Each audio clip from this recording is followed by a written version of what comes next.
Apakah bersentuhan dengan suami batal setelah wudhu? Mazhab Syafi'i batal. Oh, suami istri kan mahram. Mahramnya mahram karena nikah, bukan mahram karena syahwat. Kenapa dengan ibu dengan adik nggak batal? Kamu bersahwat dengan ibu kamu. Saya nggak bersahwat nengok istri saya, Pak Ustadz. Nengok istri orang baru saya bersahwat. Bedakan mahram karena musyawarah, karena nikah, dengan mahram karena nasab. Dengan adik perempuan, dengan kakak perempuan, dengan ibu, dengan bibi, adik ibu, kakak ibu, itu mahramnya mahram muabbad sampai mati. Dengan istri ini kan karena nikah. Oleh sebab itu mazhab Syafi'i batal. Kenapa kawan saya yang dari Muhammadiyah mau berangkat kerja, dia salaman sama istrinya? Dalam hal ini Muhammadiyah pakai majelis tarjih. Majelis tarjih Muhammadiyah mentarjihkan mazhab Maliki. Kalau bersahwat batal, nggak bersahwat nggak batal.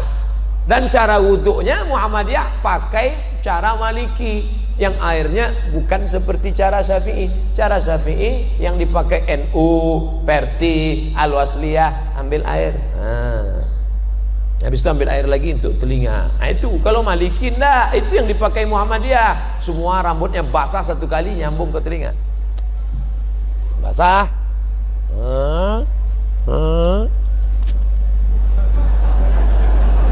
Satu kali.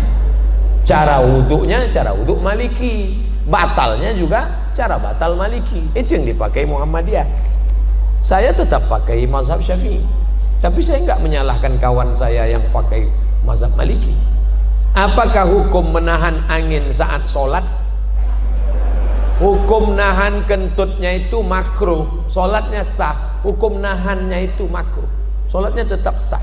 Tapi kalau antum sopnya di belakang, ya lepaskan aja. Daripada antum tahan sampai 4 rakaat loh.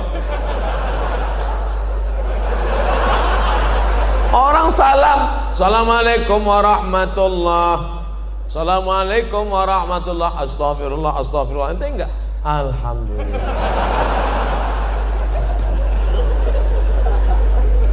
Ustadz, sebenarnya bagaimana konsep kepemimpinan yang benar dalam Islam? Islam nggak membahas masalah kepemimpinan. Siapa bilang? Dalam Islam ada namanya fikih sholat, zakat, puasa, fikih ibadah. Ada namanya masalah gadai, menggadai, pinjam, meminjam, jual beli, fikih muamalah. Ada masalah tolak, rujuk, khulu, fikih munakahah. Ada masalah ngangkat pemimpin, jatuhkan pemimpin, namanya fikih siasah.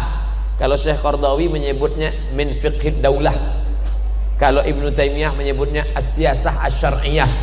Kalau yang paling tua ditulis oleh Imam Al-Mawardi, meninggal tahun 450 Hijrah. Judul kitabnya Al-Ahkam As-Sultaniyah.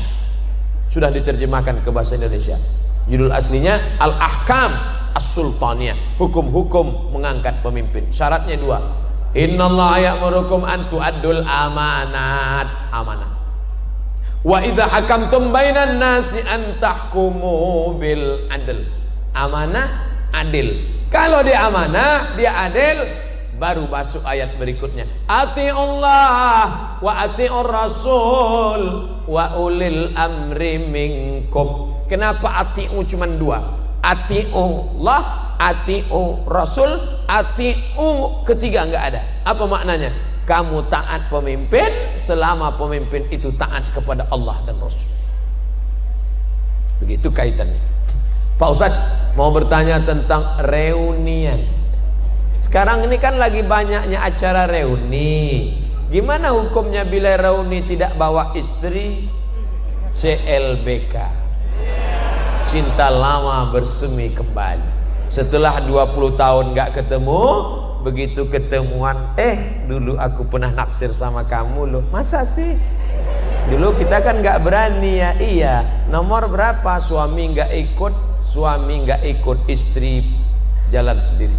Kalau mau reuni juga, suami ikut, istri ikut, ngomongnya harus bareng sama. Jangan sampai. Ingat, setan tidak pernah mengajak ayo berzina, ayo berzina. Enggak. La tattabi'u khutuwatis syaitan. Jangan ikut langkah-langkah setan. Dari mana langkah setan? Nazratun, pandangan. Setelah nazratun, fabtisamun, senyum.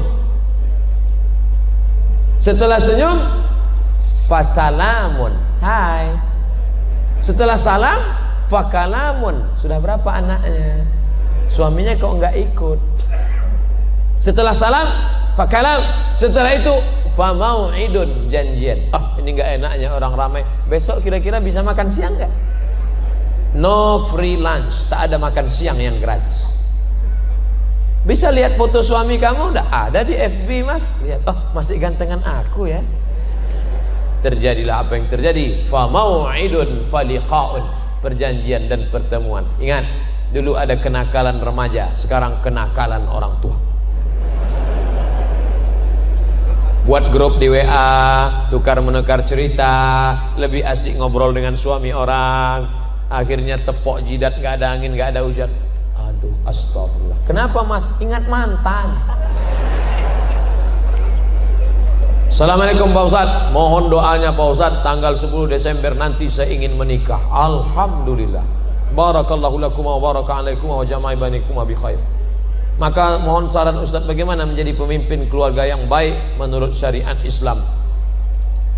1. Kau pahami bahwa istrimu itu dipertemukan Allah dengan engkau. Kau katakan nanti kepada dia, Adinda, aku tak pernah mencarimu, kau pun tak pernah mencari aku. Allah sudah mempertemukan kita. Apa jawab istrinya? So sweet, Mas. Yang kedua, kalian adalah makhluk yang berbeda. Yang satu dari planet Mars, yang satu dari planet Venus. Sama-sama mau makan telur ayam, tetap beda. Yang satu mau mata sapi, yang satu mau telur dadar. Maka kalian diikat oleh dua. Apa yang mengikat? Wa ja'ala bainakum mawaddatan wa rahmah. Kalau ada salat malam ini yang datang pasangan-pasangan umur 70, 60, apa yang membuat mereka masih bergandengan tangan? Rahmah. Mawaddahnya sudah tidak ada. Apa itu mawaddah? Physically, rambutnya, matanya, kulitnya, fisik. Tapi rahmah menutupi kekurangan. Kenapa kau nikahi dia? Karena dia kaya. Kenapa kau nikahi dia? Karena dia bangsawan, bangsa yang hidup di awan. Kenapa kau nikahi dia? Karena dia cantik. Tapi setelah menikah yang kau lihat hanya kekurangannya. Kurang tinggi, kurang putih, kurang kaya, kurang mancung, kurang. Hunna libasul lakum wa antum libasul lahun. Mereka jadi pakaian bagimu dan kau jadi pakaian mereka. Tutupi aib, cacat, kekurangan.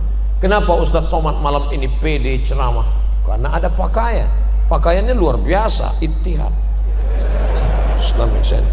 Pakai sorban, pakai peci, maka pakaian. Jadilah kau pakaian. 4. Litaskunu ilaiha. Dia menenangkan hatimu, engkau menenangkan hatinya. Ingat bagaimana seorang sahabat ketika anaknya mati, meninggal dunia. Dia datang pulang ke rumah, Ummu Salamah memasakkan. Setelah itu dia berikan kepada suaminya.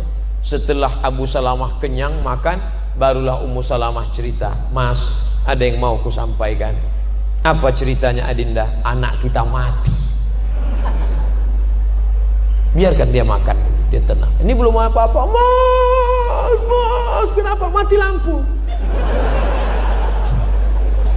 Gimana dia mau tenang? Litaskunu ilaiha. Yang keempat, dia menjadi tanggung jawabmu dunia akhirat. Dulu kau sendiri saja usolli sunnatat tahajud, tapi sekarang kau sudah ada gerbong satu di belakang. Siapa dia? Istrimu. Maka nanti malam, hari ini akad nikah, nanti malam usolli sunnatat tahajud raka'ataini imaman. Makmumnya siapa? Istrimu. Kau ambil air, kau bangunkan dia untuk tahajud. Bangun. Ini kalau nikahnya udah 20 tahun. Tapi bagi yang baru nikah kemarin, wake up my honey, wake up my darling. Wah, dia bentang gelar sajadah di depan. Apa judul kita malam ini? Di bawah mihrab cinta. Allahu Akbar. Sampai salam nggak bunyi. Loh, Kanda, kenapa engkau tidak bersuara? Ada apa gerangan? Adinda, bersyukurlah pada Allah, kebetulan kau dapat imam silent. Ya Allah, aku bersyukur kau sudah kirim seorang imam bagiku. Masalah dia bunyi nggak masalah. Ntar lama-lama bunyi juga. Yang kelima, dia menenangkan hatimu. Yang kelima, hasil dari pernikahan kalian yang berwudu, yang soleh, lahirlah anak-anak waladun salihun, yang mendoakan sampai mati. Jadilah kau pemimpin rumah tangga. Nanti setelah menikah, ajak istrimu pengajian. Betapa indahnya kalau istri hobi ngaji, suami ngaji. Tapi kalau suami mau hobi ngaji, istri mau karaoke. Oh, Pak Ustadz, saya mau bertanya bagaimana cara mengatasi mereka yang matre. Nah, kan nih, baru aja disebutlah muncul. Dek, ayo ngaji yuk. Enggak mau. Aku mau lu punya suami macam kamu, Mas. Pakai koko, pakai sarung, jadul.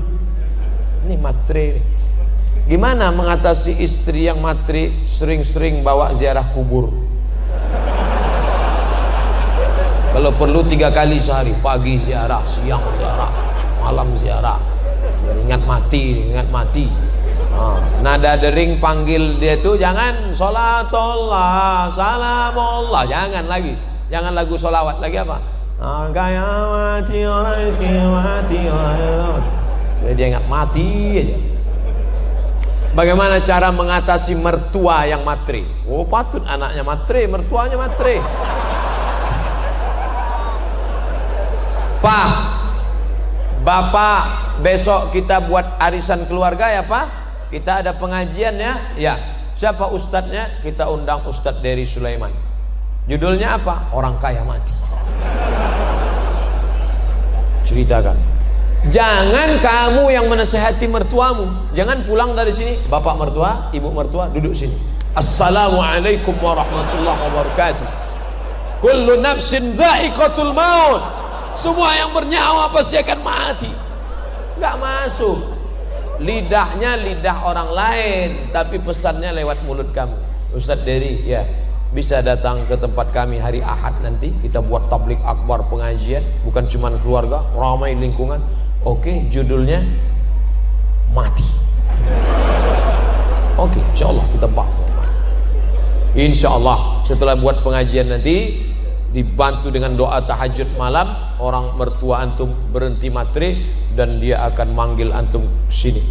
Rumah-rumah kos yang sana ambil untuk kamu. Tak ada gunanya. Kenapa begitu Pak? Aku sedang dililit utang sekarang.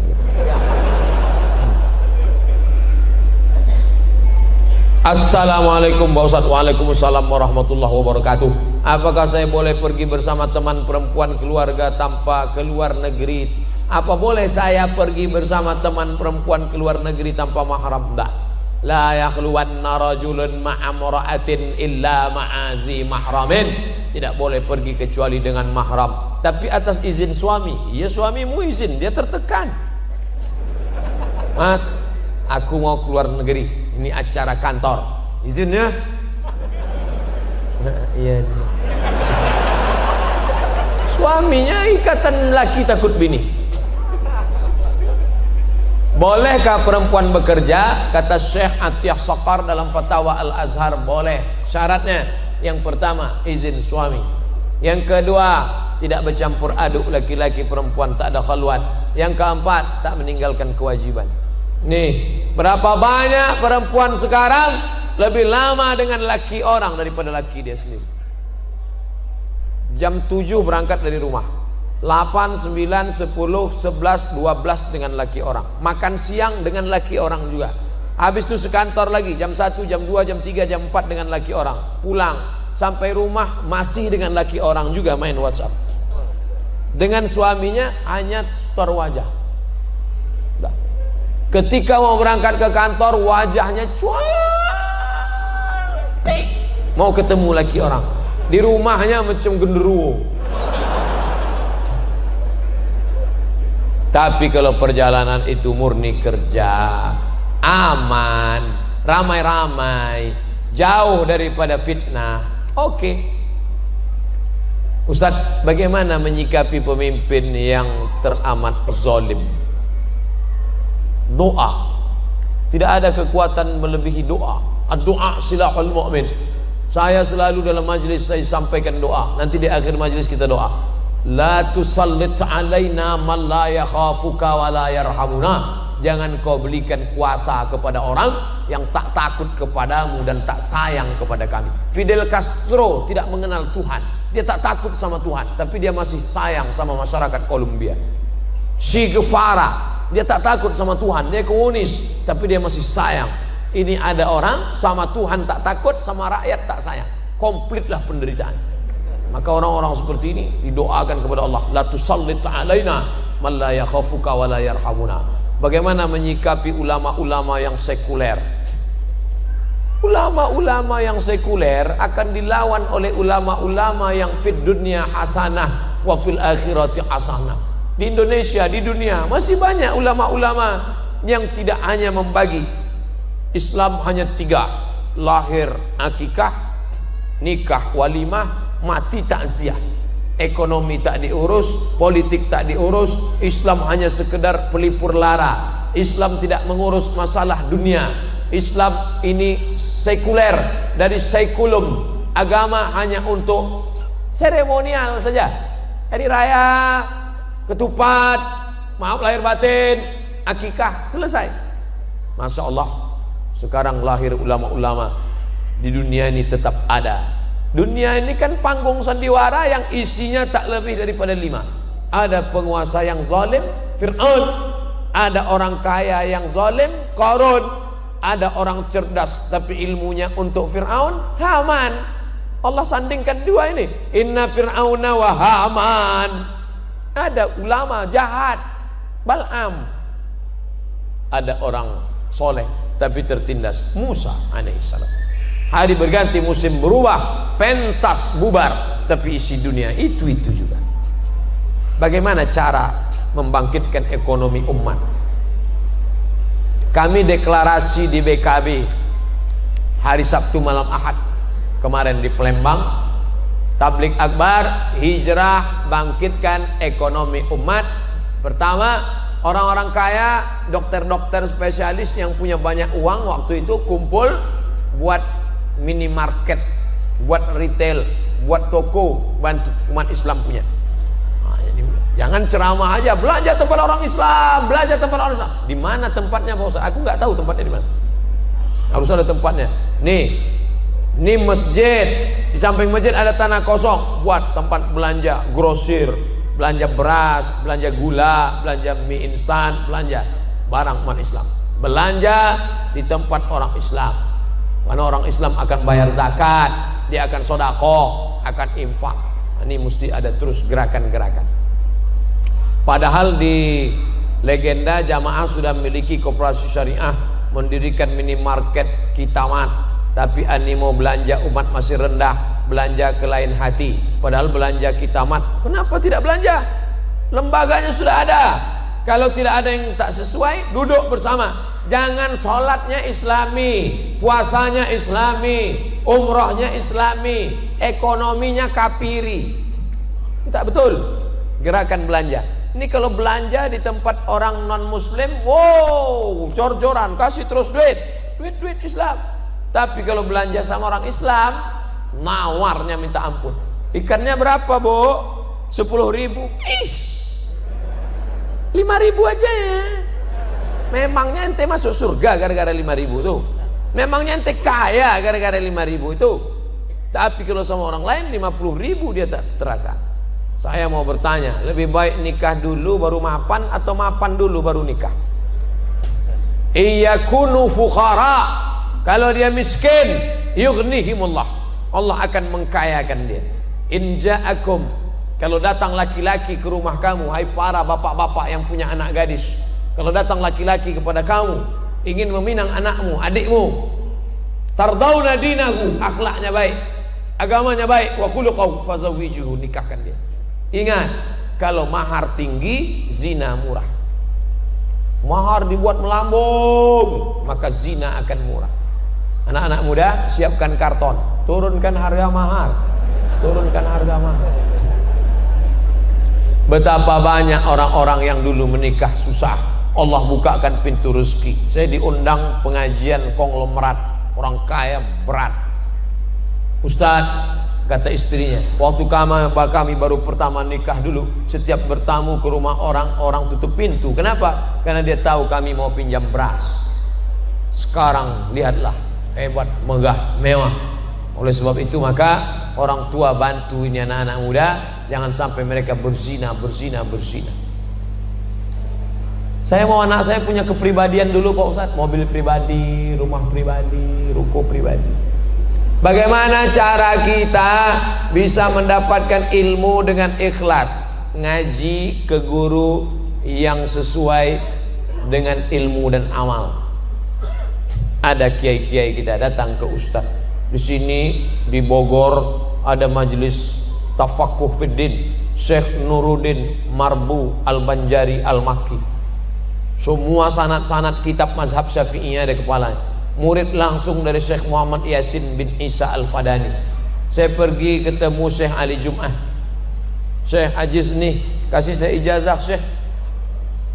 Ajaztuka jami'a marwiyati wa kutubi wa mu'allafati. Aku ijazahkan kepada engkau semua kitabku, semua zikir-zikir, semua kitab-kitabku, semua hadis-hadisku, kuriwayatkan untukmu semuanya.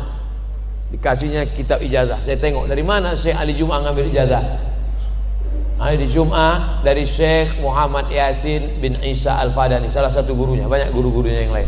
Syekh Muhammad Yasin bin Isa Al-Fadani, salah satu muridnya adalah Syekh Nuruddin Marbu Al-Makki. Nanti akan diundang tabligh akbar kemari. Panggil, belajar, ambil. Bukan saya menafikan kiai-kiai yang lain, mungkin saya tak kenal, mungkin saya tak tahu. Belajar dari kiai-kiai kita yang mukhlisin, yang baik, amalkan. Gak paham nanya, fas'alu ala dzikri in kuntum la ta'lamun. Banyak di daerah Parung, banyak kiai-kiai, habib-habib. Bagaimana cara mensucikan hati dari sifat-sifat yang mengotori hati kita Pak Ustadz? Lihat dulu, kotornya apa, penyakitnya apa. Gak bisa main pukul rata semua nih, enggak. Hasad misalnya, jadi contoh hasad dengki, ngelihat orang mobil baru, kumat jantung koroner. Gimana caranya? Pertama, ucapkan selamat, salam sama dia, ucapkan selamat, selamat ya. Oh itu berat tuh. Kita umurnya sama, kerjanya sama, main bareng, tapi dia nikah duluan. Nah, itu mengucapkan selamat tuh berat. Selamat ya. Maka ucapkan selamat. Barakallahu lakuma wa baraka alaikuma wa jama'a bainakuma fi khair. Nah, yang kedua, doakan dia. Ini jangan lupa doakan dia. Selesai sholat, ya Allah, ini temanku baru aja menikah. Aku nggak terlalu sakit kalau dia menikah ya Allah. Yang ku sakitkan, aku suka sama istri dia itu. Tapi dia Valentino Rossi, dia salib aku duluan. Ganti yang lebih kaya, lebih cantik daripada itu ya Allah. Jangan kuat-kuat, nanti dengar teman sebelah. Oh ente ada hati ya kan. Pertama doakan dia langsung. Yang kedua doakan dia daripada jauh, dari rumah, dari mana jauh. Yang ketiga minta kepada Allah. Selesai wudhu, wudhu zahir sudah, batinnya Allahumma ja'alni minat tawabin waj'alni minal mutatahhirin, sucikan hati. Waj'alni min ibadika shalihin. Bagaimana menyikapi seorang kakak yang nanti jadi teroris, mau ngebom? Dan saya sering kali dikatakan yang pakai baju syar'i itu suka ngebom. Menyikapi seorang kakak yang nanti melarang adiknya untuk datang ke majelis taklim dengan alasan nanti jadi teroris. Jangan ikut pengajian Ustadz Somad, itu Ustadz teroris. Jangan ikuti kajian Ustadz dari Sulaiman, itu teroris. Jangan ikuti kajian Ustadz Kiai Haji Dr. Khalil Nafis, itu teroris. Kamu setan. Mana yang lebih bahaya mas? Setan apa teroris? Ini orang dia salah persepsi. Dari mana dia salah persepsi? Salah informasi. Kenapa dia salah informasi? Dia nggak mau tabayun. Yang teroris itu mana? Mana teroris itu? Mana teroris? Oleh sebab itu kamu hadiri pengajian. Kalau dia nggak mau ke masjid, kamu share. Dia punya nomor WhatsApp kan? Kasih video ceramah Ustaz Abdul Somad. Ini yang kamu bilang teroris. Kirim sama dia sebanyak. Antum kirim 5-10 video. Nanti satu kan dia dengar. Ya ini teroris nih. Ini wajahnya kan wajah teroris. Menurut kamu ciri teroris itu apa mas? Teroris itu berjenggot, berbulu. Sekarang ada teroris yang nggak ada bulunya sama sekali. Asun Wiratu. Teroris, the real teroris, Asun Wiratu. Yang ngomong siapa? Majalah Times Amerika. Jadi ternyata teroris ini harus didudukkan masalah. Saya pernah dengar di salah satu kajian dikatakan saat itu bahwa rahmat Allah ada 100, yang 99 diantaranya disimpan Allah, satu rahmat diturunkan Allah. Apakah itu benar? Inna lillahi tis'atan, inna lillahi mi'ata rahmah. Allah punya 100 rahmat.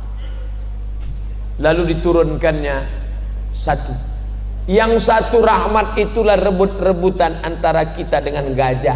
Seandainya tidak ada rahmat pada gajah, kakinya yang besar sudah menginjak anaknya. Sudah lama gajah punah dari atas muka bumi. Seandainya rahmat tidak ada pada harimau, harimau bertaring yang lapar melihat anaknya merah, sudah dia terkam anaknya. Sudah lama harimau punah. Tapi harimau punah bukan karena induknya, tapi karena orang yang tidak ada rahmat di hatinya. Dia kuliti itu harimau.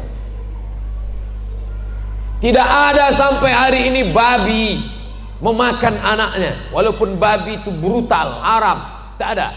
Kenapa? Ada rahmat di hati babi. Tapi ketika manusia tak ada rahmat dalam hatinya, anak kandungnya dia buang dalam kresek, dia masukkan ke botol, dia campakkan ke sungai, dicampakkan. Tak ada rahmat dalam hatinya. Makanya hadis musalsalat bil awwaliyah. Semalam saya satu majelis dengan Habib Umar, saya salaman, Ustaz ajizni musalsalat bil awwaliyah. Setiap meriwayatkan hadis ke murid, pasti hadis ini yang diriwayatkan. Haddatsani syaikhi an syaikhi syaikhi an syaikhi muttasil bis sanadil muttasil ila sahabil jalil Abdullah bin Amr bin As anin Nabi sallallahu alaihi wasallam ar-rahimuna yarhamuhumur rahman irhamu man fil ardi yarhamukum man fis sama. Hanya yang punya kasih sayang di hatilah yang mendapatkan rahmat Allah. Kasih sayanglah kepada makhluk yang ada di bumi, maka malaikat-malaikat yang ada di langit akan sayang kepadamu. Orang yang tidak ada kasih sayang, man la yarham la yurham. Kita melihat pemabuk, pezina, pemerkosa, bukan marah, kita kasih sayang, kasihan sama dia. Ente, saya kasihan nengok ente masuk neraka jahanam. Aku mau selamatkan ente. Maka bawaannya bukan ponis. Nahnu du'an la qudat. Kita ini dai, ngajak orang ke surga, bukan hakim yang pakai padu neraka. Kita ini dai, mengajak orang. Ud'u ila sabili rabbik, ajak orang ke jalan Allah bil hikmah, dengan kata-kata santun, wal mau'izatil hasanah, dengan suri tauladan yang baik. Ternyata tadi baru jilid 1. Andai dia perlu didebat, debat dia. Seperti Ustadz Ihsan Mokoginta, seperti Zakir Naik, debat dia.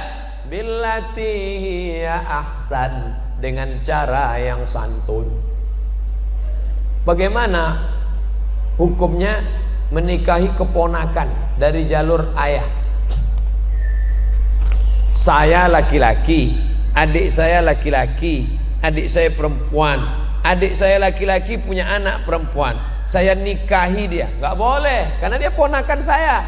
Uriman alaikum ummahatukum, mak kamu, wa banatukum, anak kamu, wa akhawatukum, saudari kamu perempuan, wa ammatukum, adik atau kakak ayah kamu, wa akhawakhalatukum, adik atau kakak bibi dari ibu kamu, wa banatul akhi. Ini nggak boleh. Tak boleh kamu menikahi anak saudaramu. Wabanatul ukhti, tak boleh kamu menikahi anak saudarimu. Itu ponakan kamu, nggak boleh kamu nikahi. Macam nggak ada aja perempuan lain. Banyak perempuan tuh serak-serak di jalan. Pak Ustadz, bagaimana kalau saat tawaf batal wudhu karena bersentuhan dengan lawan jenis saat berdesakan? Andai antum berpegang ke mazhab Syafi'i sekalipun nggak batal. Kenapa? Darurat tawaf. Dalam mazhab Syafi'i pun nanti kalau ada ustadz yang ngajarkan harus pindah mazhab Maliki supaya nggak batal. Nggak perlu pindah mazhab.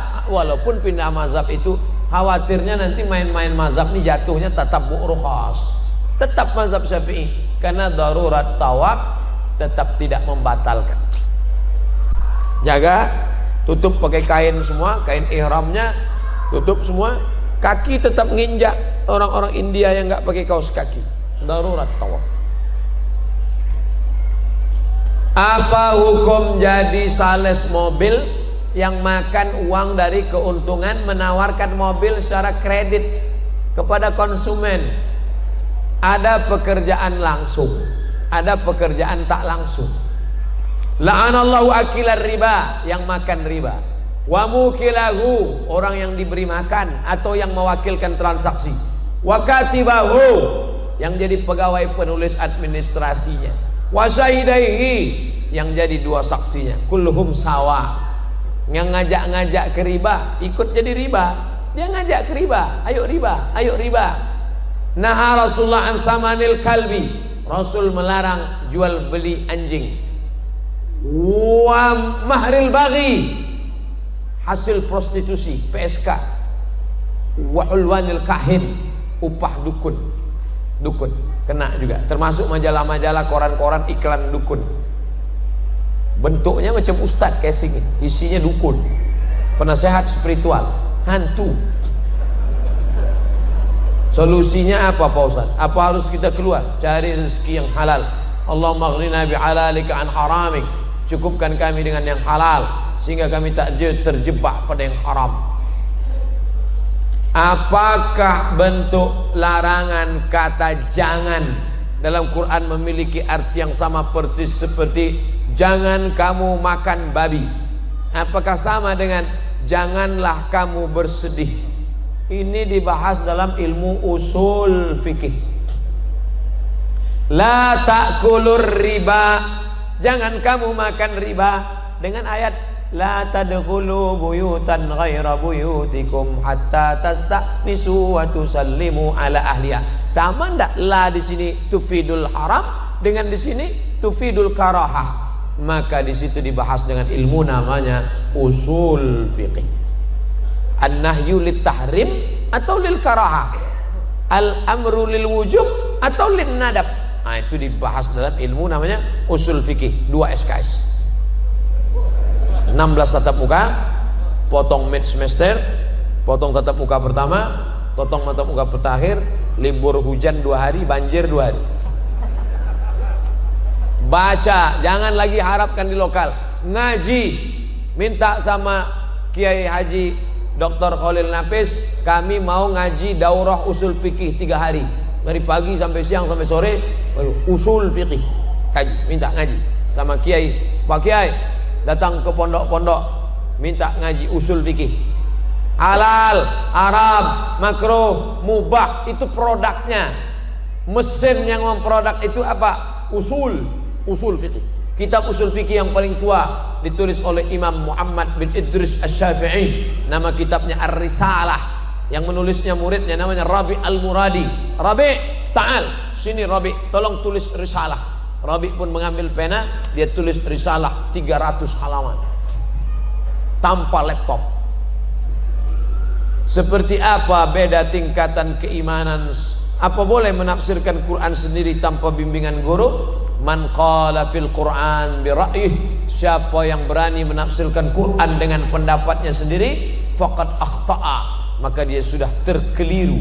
Maka tafsir dibagi 2, tafsir bil ma'thur, tafsir bil ra'yi. Bil ma'thur dibagi 4, ayat dengan ayat, ayat dengan hadis, ayat dengan pendapat sahabat, ayat pendapat tabi'in.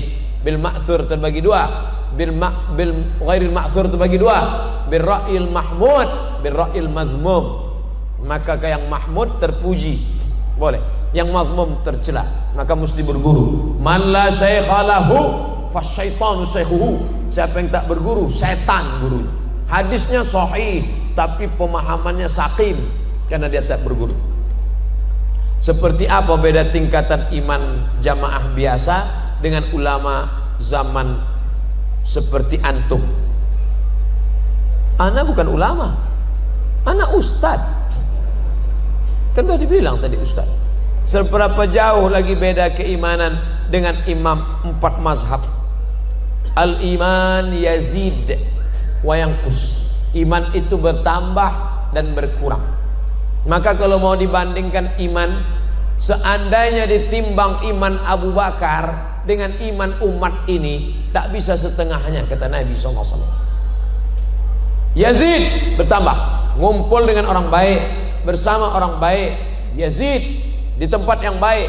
Yanqus, kumpul dengan orang tak baik, membahas yang tidak baik. Di tempat yang tak baik, no signal. Oleh sebab itu sering-sering bersama orang baik. Iman Abu Bakar paling tinggi. Iman Sayyidina Umar. Oh, ma salaka Umar fajjan qatu illa salaka syaitanu fajjan ghaira fajjika. Kalau Umar lewat di suatu jalan, setan akan mutar di jalan yang lain. Takut dia saking hebatnya iman Umar. Kalau kita satu trayek, satu oplet sama setan. Oleh sebab itu maka kita pertebal, kita perkuat iman dengan banyak-banyak ibadah kepada Allah, menguatkan tauhid sifat 20, wujud, qidam, baqa, mukhalafatul awadis, qiyamuhu binafsihi, wahdaniyah, ngaji sama kiai, ngaji sama buya. Lalu setelah itu kemudian memperkuat dengan amal, karena iman tanpa amal tak tumbuh, dia mati, dia sama seperti benih yang tak tumbuh. Ila ustazinal karim Abdus Somad, dumtum fi khairin wa barakah, amin ya rabbal alamin. Apa saja langkah-langkah yang seharusnya ditempuh bagi seorang mahasiswa yang akan belajar ilmu perbandingan mazhab? Pertama, dalami dulu mazhab Syafi'i. Dari mulai yang bawah, Matan Abi Suja, lalu kemudian kitab-kitab bawah, I'anatul Talibin, Fathul Qarib, Fathul Mu'in, naik kemudian Mahalli, ke guru-guru kita masing-masing. Ada perbedaan sedikit antara mazhab Azhar dengan manhaj pondok-pondok di Indonesia, tapi rata-rata kitab itu yang dipakai. Lalu kemudian kitab Imam Nawawi, Raudatul Talibin, Al-Majmu' Syarah Muhazzab. Nah, ini kuasai dulu mazhab Syafi'i. Habis itu baru mazhab yang lain melalui kitab perbandingan mazhab. Yang paling tua ditulis oleh Ibnu Rushd, Bidayatul Mujtahid wa Nihayatul Muqtasid. Yang lebih sistematis, simple, yang zaman sekarang ditulis oleh Al-Jaziri, Al-Fiqh 'alal Madzahibil Arba'ah. Yang lebih besar lagi, lebih banyak, lebih cabangnya lebih komplit, ditulis oleh Syekh Wahbah Zuhaili, Al-Fiqhul Islami wa Adillatuh, Islamic Jurisprudence and Evidence. Nah, ini perbandingan mazhab. Kuasai tapi berguru tetap. Kalau nggak paham nanya, Syekh, Ustadz, apa sih qaul azhar, qaul zahir, qaul sahih, qaul asoh? Istilah-istilah mazhab itu dibahas di muqaddimah kitab Al-Fiqhul Islami wa Adillatuh. Jangan baca terjemah. Jangan baca terjemah. Untuk pemahaman umum oke, tapi kalau untuk ngajar tak bisa terjemah. Harus baca kitab aslinya. Bapak-bapak ibu yang untuk diri sendiri tak masalah, baca buku terjemah. Tapi kalau untuk ngajar, karena banyak kata-kata yang mewakili satu kata bahasa Arab punya 10 wajah, yang bisa diucapkan si penerjemah satu, padahal kata-kata itu punya wajah yang lain. Apakah dengan menikah yang kita statusnya masih seorang mahasiswa itu akan memberikan semangat dalam belajar, atau malah sebaliknya? Saya nggak tahu, karena saya setelah tamat baru nikah. Tanyalah sama ustadz-ustadz yang ketika kuliah dia nikah dan sukses, punya pengalaman. Bagaimana menurut pandangan Pak Ustadz? Ini kan ilmu bukan teori. Nanti saya katakan kamu nikah aja, nanti makin nikah IP kamu bisa 4, tahu-tahu IP-nya 2,0. Ustadz dulu, oh saya setelah selesai. Saya selesai kuliah, selesai S1 di Mesir, selesai S2 di Maroko, pulang baru menikah. Tapi kalau antum, kemarin saya ke Mesir, banyak mahasiswa-mahasiswi, orang tuanya mapan, boleh nggak kami nikah Pak Ustadz? Oke. Terus belanjanya gimana? Gabungkan antara kiriman bapak kamu sama bapak dia. Bapak-bapak kan jadi banyak.